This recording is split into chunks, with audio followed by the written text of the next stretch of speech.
Assalamualaikum. Welcome to the weekly podcast of Women's on ARD channel. मेरे साथ मौजूद हैं सकीना नाज और आज हम बात करने वाले हैं वुमेंस टीम के पाकिस्तान वुमेंस टीम के हवाले से, जो कि उनके अभी ट्रेनिंग सेशन चल रहे हैं। लाहौर वाला कंक्लूड हो चुका है, कराची वाला स्टार्ट होने वाला है। आगे थोड़ा सा हम एशियन गेम्स के बारे में भी बात करेंगे और फिर सकीना हमें अपनी 8 ODI और T20 11 बताएंगी पाकिस्तान वुमेन टीम के हवाले से। अगर इससे पहले मैं प्रॉपर वेलकम करूं सकीना को, मेरी रिक्वेस्ट है कि जो हमें सुन रहा है हमारे इस वीडियो को लाइक करें, अपना फीडबैक शेयर करें और ARD को सब्सक्राइब करें। Sakina, welcome to the show. कैसी हैं आप? थैंक यू किसा, मैं बिल्कुल ठीक हूँ। आप सुनाएं। मैं भी बिल्कुल ठीक हूँ, अल्हम्दुलिल्लाह। बस ये पॉडकास्ट में बोल बोल के मैं अभी अपनी पूरी ज़िंदगी में इतना नहीं बोली जितना इन पॉडकास्ट में बोल रही हूँ। तो यस, आदत आदत आदत डाल रही हूँ बोलने की, क्योंकि बोलना चाहिए। बोलने से ही फ़र्क पड़ता है। अच्छा सकीना, शो का आगाज़ करते हैं। सबसे पहले आप मुझे बता दें कि जो अभी ट्रेनिंग कैंप्स कंक्लूड हुआ है लाहौर लेग का, और अभी कराची लेग के लिए जो ट्रेनिंग प्लेयर्स का अनाउंस हुआ है, उससे आप सेटिस्फाई हैं या आप किसी और को देखना चाहती हो? दूसरा, आप ये कैसे अच्छा इनिशिएटिव है कि काफ़ी अब रेगुलरली वुमेंस टीम के एक ट्रेनिंग सेशंस हो रहे हैं और मीडिया रिपोर्ट भी थोड़ी सी आपको मिल रही है कि अच्छा आपके ये प्लेयर्स ट्रेनिंग कर रहे हैं और ये प्लेयर्स का ये सीन है। तो कैसे देखती हैं आप ये? नहीं, बिल्कुल अच्छा इनिशिएटिव है। ऐसे कैंप्स होते रहते हैं। वैसे भी अभी ऑफ सीजन चल रहा है हमारा टिल सितंबर। सितंबर में हमारा फर्स्ट जो है वो इंटरनेशनल स्केड्यूल है। तो उससे पहले अच्छी बात है कि ट्रेनिंग सेशंस हो रहे हैं। आई थिंक इसमें जो है वो मेन चीज़ जो थी वो फिटनेस के ऊपर था, और मे बी फिटनेस टेस्ट भी हुए हैं इसी सेशन, इन्हीं ट्रेनिंग्स के अंदर, जो कि ऑब्वियसली कंसिडर किए जाएंगे जब सिलेक्शंस वगैरह ना होंगी टीम की फॉर एशियन गेम्स और साउथ अफ्रीका सीरीज। तो ऑब्वियसली अच्छा इनिशिएटिव है। लेकिन आई गेस जो दो नाम जो हैं वो मिसिंग रहे हैं, इसमें से एक तो Ayesha Naseem. Definitely we don't know कि वो हैं कहाँ पर अभी। अगेन, अगर कोई मेडिकल क्राइसिस था या फिर किसी भी किस्म का कोई और चीज़ थी, तो अब तक जो है वो अपडेट कर देना चाहिए था पीसीबी को। आप जब प्रेस रिलीज के अंदर एक स्टेटमेंट साथ में इशू कर सकते हैं, लिख सकते हैं कि वेयर इज इनके, वो हैं कहाँ पर, वो ठीक हैं कि नहीं है। टोटली जो है वो आयशा नसीम बिल्कुल गायब हो चुकी हुई हैं। उनके इंस्टाग्राम अकाउंट भी जो है वो इस टाइम डीएक्टिवेट हैं। तो it's doesn't look good, specially क्योंकि आप बेशक ये कह सकते हैं कि बहुत सारे लोगों को पता नहीं होगा फॉर टू कि वो इस चीज़ को इतना बड़ा इशू बन जाए पीसीबी के लिए। लेकिन जिन लोगों को पता है उन लोगों के लिए ये एक बहुत बड़ी चीज़ है कि पीसीबी जो है प्लेयर के ऊपर अपडेट दे ही नहीं रहा बिल्कुल भी। और स्पेशली जो एक ऐसा टैलेंट है जो एक जिसे हम कहते हैं कि एक बहुत ही रॉ किस्म का नेचुरल टैलेंट हमारे पास आया, जो बहुत टाइम से हमें चाहिए भी था। और इसके अलावा अगर मैं देखूँ तो जो एक नाम जिसके ऊपर मुझे थोड़ा-सा शॉक लगा, लेकिन I think it was expected at some point, कि जवेरिया खान को बिल्कुल भी इस टाइम कैंप के लिए नहीं बुलाया गया। आई थिंक इट्स टाइम कि जवेरिया खान और पीसीबी आपस में बैठ के डिस्कस कर लें, क्योंकि it doesn't look good on both parties, neither on Javeria nor on PCB, कि एक इतनी सीनियर प्लेयर बिल्कुल भी जो है वो उसको साइलेंट किया जा रहा है, लेकिन रिटायरमेंट अनाउंस नहीं हो रही है। मे बी जवेरिया खान के पास ये रीज़न हो कि हम लोग लीग क्योंकि एक्सपेक्ट कर रहे थे, तो maybe she want to play that league. तो वो एक रीजनेबल चीज़ है। लेकिन अगर ये चीज़ नहीं है तो फिर पीसीबी को मे बी किसी एग्रीमेंट पे पहुंच जाना चाहिए अभी तक, क्योंकि अभी लास्ट ईयर के सेंट्रल कॉन्ट्रैक्ट्स में थी वो, लेकिन अभी हमें ये नहीं पता कि वो नेक्स्ट ईयर के कॉन्ट्रैक्ट्स में होंगी कि नहीं होंगी। तो अगर वो कॉन्ट्रैक्ट से ड्रॉप होती हैं तो बहुत बुरा इंप्रेशन जाएगा for both parties, for Javeria as well as PCB. अच्छा सकीना, यहाँ पे अगर हम कराची में जो प्लेयर्स अनाउंस हुए उनमें महा मंजूर का भी नाम है, if I am not wrong. बिल्कुल, ठीक है। यस तो यस। अगर हम एशिया कप की बात करें, इमर्जिंग एशिया कप की बात करें, तो उधर हम महा मंजूर को नहीं ले गए। जब उनका चांस बनता था, आप उनको इजीली आप उनको डाल सकते थे वन ऑफ द प्लेयर्स की जगह। लेकिन हमने जी वहाँ पे महा मंजूर को नहीं डाला। वहाँ में हमने महा मंजूर को बिल्कुल रूल आउट कर दिया, जो कि इतने अच्छे फॉर्म में आई थी, इतने अच्छे परफॉर्मेंसेस दे रही थी।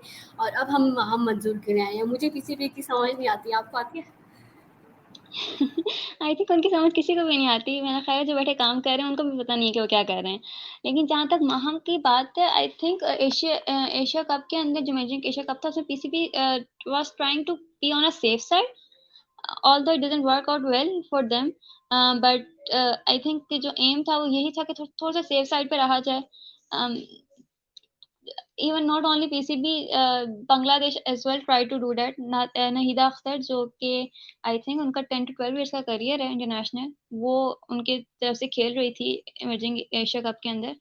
तो आई गेस महम का चांस जो था इस वजह से मिस हुआ क्योंकि PCB was trying to be on safe side. और वैसे भी स्पिन डिपार्टमेंट हमारा इतना अच्छा है कि we can always find few names जिनकी जगह बनती थी, और हमें फिर ये भी नहीं पता होगा कि हमें किसकी जगह पे खिलाना था उन्हें, because the competition is so much between spinners. मैं ये कह रही थी कि महम को डेफिनेटली अगर आप उनको टीम के साथ रखें या फिर आप उनको जो है वो ऐसा इन कैंप से इंक्लूड करते रहें तो एक अच्छी चीज़ है, क्योंकि फॉर फ्यूचर आपको जैसा मैंने ईमान फातिमा का कहा था कि मे बी हम उनको जो है वो अभी सारे मैचेस नहीं खिलाने चाहिए, लेकिन उनका टीम के साथ अगर वो रहती हैं और डेड रबर्स के अंदर अगर हम उनको यूटिलाइज करते हैं तो एक अच्छा एक्सपीरियंस बनता रहेगा उनका.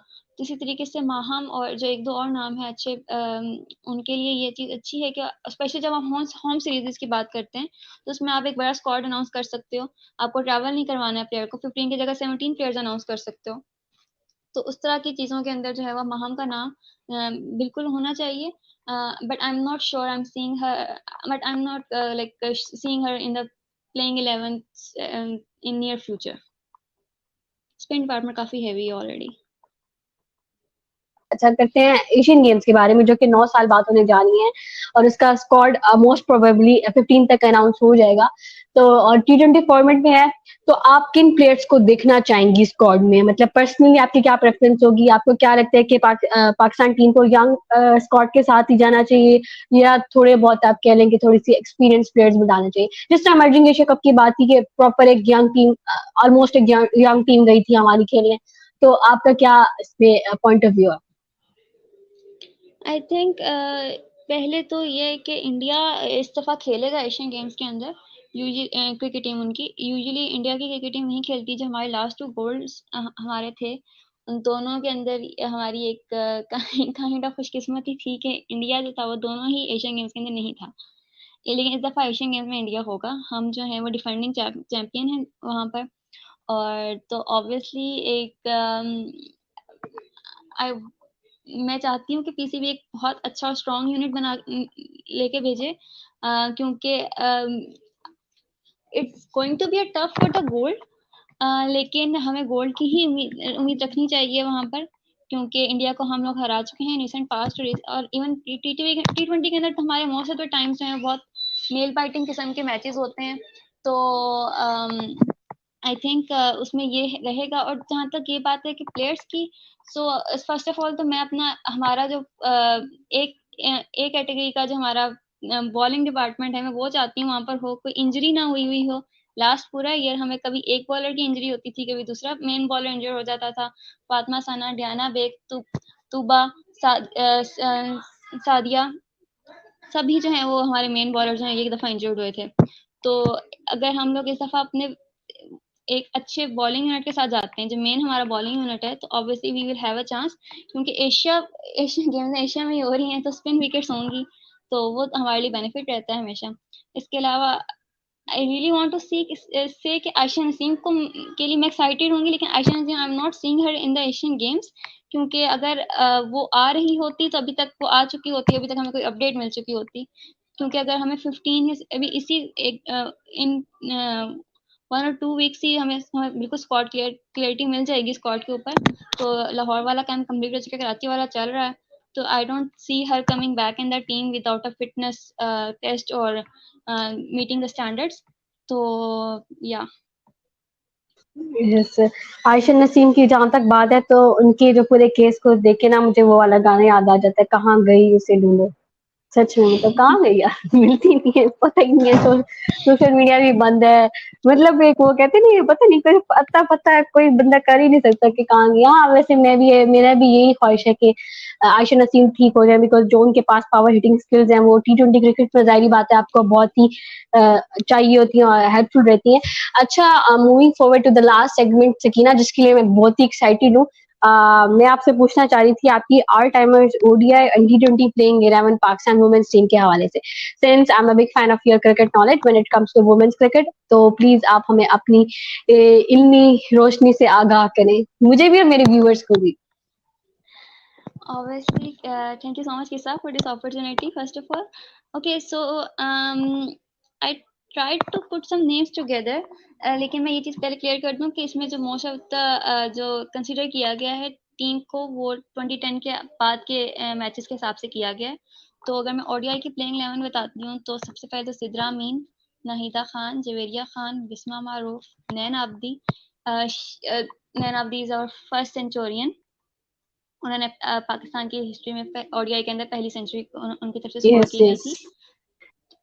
तो उनका ऑब्वियसली यहाँ पर होना बनता है। Nain Abidi was a wicket keeper as well ना, if I remember. No no no no no, she अच्छा, was not a wicket keeper, she was she was allrounder. No she was मैंने जस्ट अ उनको bowling करते हुए देखा है, I mean जो वही है ना जो रिटायर हो गई है कब से, आई मीन। हाँ जी, वो काफी टाइम से रिटायर अच्छा हो वो गए, फिर बट मैं नहीं वो कोई और, बॉलिंग मैं करते। किसी और की बात करेंगे, चलो ठीक है, आगे कैरी ऑन करें सकीना। ओके, उसके बाद निदा डार, सना मीर, सिद्रा सिद्रा नवाज को मैं इस कोटा के ऊपर रख रही हूँ बिकॉज हमारा जो है वो हिस्टोरिक एक चीज़ रही कि हम वन डेज के अंदर स्पेशलिस्ट कीपर के बगैर नहीं जाते हैं। तो there was a tie between Batool and Sidra obviously, but I think I will go with Sidra giving her recency bias. उसके बाद उस्माविया इकबाल, और current selector, ex chief selector and current selector. माशा से 3 साल से सिलेक्शन कमेटी के अंदर हैं वो। यस सिलेक्शन के यस फॉर्मेट की हम बात नहीं करेंगे, लेकिन she was a good player and a yes, good pacer as well. She was good तो पेसर, मुझे याद है मैंने उनको खेलता हुआ यस, देखा हुआ है। या बिल्कुल। And she was also the first pacer from Pakistan I in T20 who took a hat trick. She took a wow. hat trick against England. उसके बाद फिर फातिमा सना, सादिया यूसुफ, ये हमारी प्लेइंग 11 होगी, और 12th के तौर पे जो है वो नशरा संधू इन यस, वनडेज। ये मैं इस नाम का वेट कर रही थी नशरा का। मैंने कहा अब आएगा अब आएगा। Yes thank you. अच्छा सकीना आप टी20 की भी बता दें।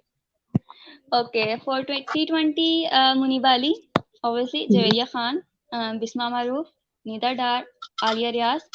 आयशा नसीम को मैंने डाला है इसके अंदर because I really wanted to put a specialist hitter in the team. तो इसको आप फिर चाहे कह लें कि ये व्यासनस है या जो भी है, लेकिन मैंने आयशा नसीम का नाम डाल दिया। और इसके बाद फिर सना मीर, उस्माविया इकबाल, डियाना बेग, अनम अमीन। अनम अमीन, उनका एक टाइम फ्रेम था T20 के अंदर, and she was like a bowler जो हिलने नहीं देती थी प्लेयर्स को on the crease in T20। और उनके स्पेल्स ऐसे हैं, अगर आप थोड़ा सा निकाल के देखें, अब मुझे जो है वो क्योंकि मैंने लिख के नहीं रखा, लेकिन she was a really good bowler at her peak. अब वो वैसा नहीं रहा, लेकिन but obviously she is in the our all time playing 11। उसके बाद Sadia Yousuf, and in T20s as a 12th Fatima Sana. Right.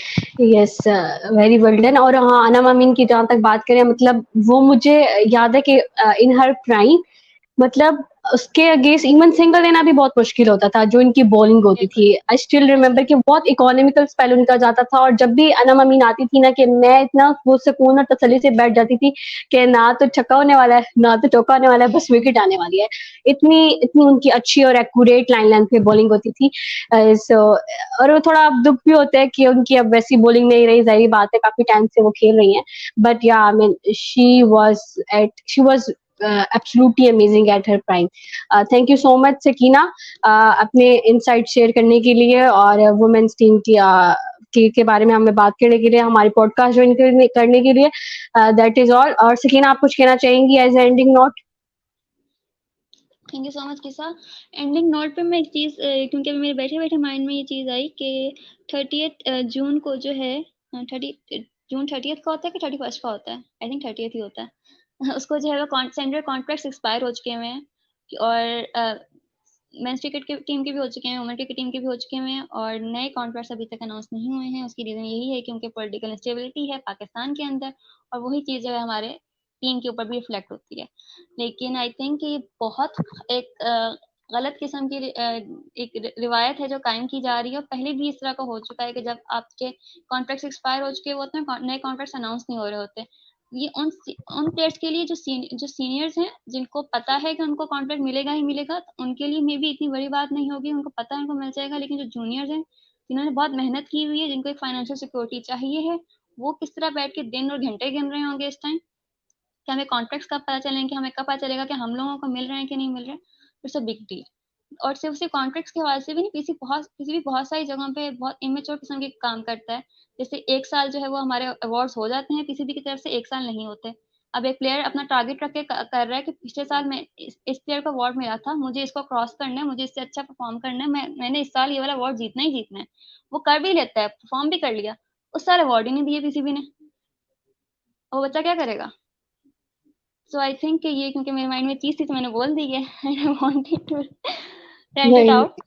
Yes yes, good good point. मतलब इस तरह की बातें कोट करनी चाहिए ताकि लोगों को भी पता चले जिनका इतना नहीं होता है अंदरूनी बात का पता। नेक्स्ट पॉडकास्ट का मैंने नाम रखना है अंदर की बात सकीना नाज के साथ, ठीक है? मतलब अच्छी बात है, ये अच्छी बात है वैसे। तो जी, that is all. Thank you so much Sakina for joining me, and thank you so much जिन्होंने भी ट्यून इन किया। प्लीज लाइक कर दी वीडियो को, सब्सक्राइब कर दिया, फीडबैक जरूर दीजिएगा, ठीक है? Thank you. पीछे भी आपको फीडबैक देने की जरूरत नहीं है, बाकी yes, everyone is most welcome. That is all. Thank you so much. Allah Hafiz. Thank you. Thank you किसान।